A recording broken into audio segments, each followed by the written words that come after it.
Hi guys, welcome to my channel. This is your host Nas. Today I'm going to share with you one of my personal paranormal stories that I experienced myself. There are many things in this world that science can't explain, and I have one such story to share. This is also why I have started this channel. Some may say I have a rich imagination, but only I will know whether it is a fact or fiction. Before I continue my story, I must say this is probably not a very exciting paranormal story, but it is on the weird side, and to this day I'm still trying to decipher it and have no explanation for it. This story happened back when I started my national service on an island for basic military training as a recruit around June period. It is also where most Singaporean army boy recruits would be sent to. This event happens during the August period, and if I remember correctly, it was during the Chinese Ghost Festival period. This event happened in the mid of the 5-day and 4-night outfield training activity. For those of you who are thinking that outfield camping is enjoyable, I would like to tell you it is not, especially in Singapore, which is a very humid and hot country.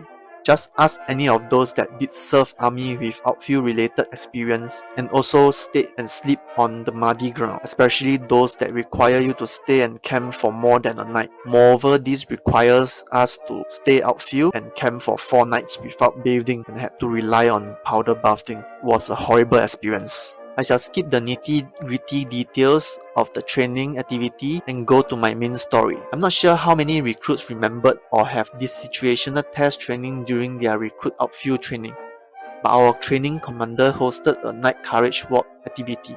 The objective is to increase our courage and confidence during a night walk in the forested area. We will go in pairs of 2 through a designated path that had been set up by our trainers. It seems all fun and stuff, as there are screams and shouts from time to time from those that went before us to add to the tense mood of the dark forest. When it was my turn, I still remember that the path was full of potholes with muddy waters inside it. From time to time, my buddy and I would stumble due to our legs falling into holes that are shin deep. Luckily, we made it a point to hold each other's hand. He took the lead to be in front and I was behind supporting him in case he needed a grip to pull him back to balance. Before you go about calling us CC, who cares if we are holding hands to keep each other safe? I would rather work with the brain than the brawn. Let's be honest, the main objective is to take care of each other during this walk. I learned this from seeing some of those that went before us were drenched in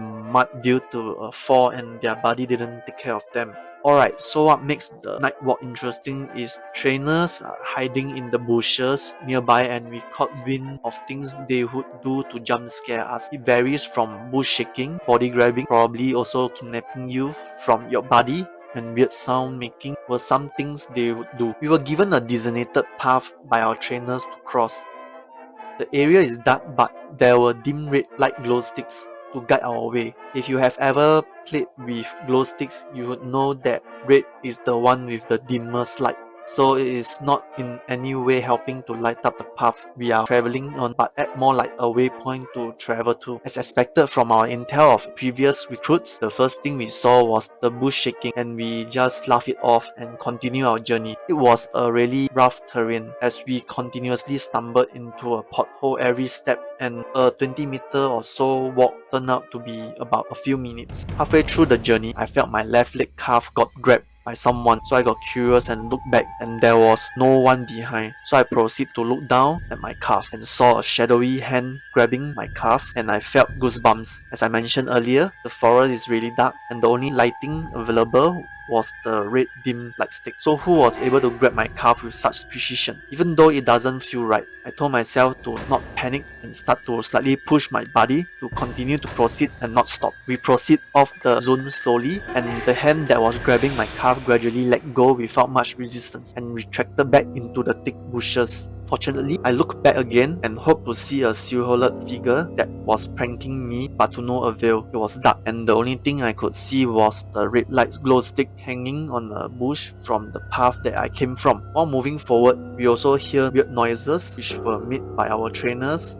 By this point, I was just focusing on quickly getting out of the night walk area and my mind was just thinking about what kind of prank that is to grab others' leg that the trainers are playing at. While we were resting in the training shed, I asked around if anyone had the same prank of leg grabbing happening to them and no one got their leg grabbed. A few of them shared they were put by the trainers and were separated from their bodies momentarily, and that was all. Later on, I decided not to dwell on it and not think too much about it. From time to time, I would try to debunk this incident as paranormal activity. But still, whenever I think about it, the angle where I got grabbed will make it difficult for someone not to reveal their head or body being so close to the ground level. Moreover, the person who have to bend down to the point of crawling to achieve what he does. In a forested and muddy ground, who would sacrifice crawling just to prank someone? What do you think about my paranormal story? Do you think I have a rich imagination? Or what I have encountered is true? Feel free to ask me any question that I might have missed out in this story. This is not the only incident that I've been through. I encountered many other paranormal activities which I will share on my channel in the future. So remember to like, subscribe and hit on the notification bell if you enjoy the story so that you can get notified for the latest story. Thank you.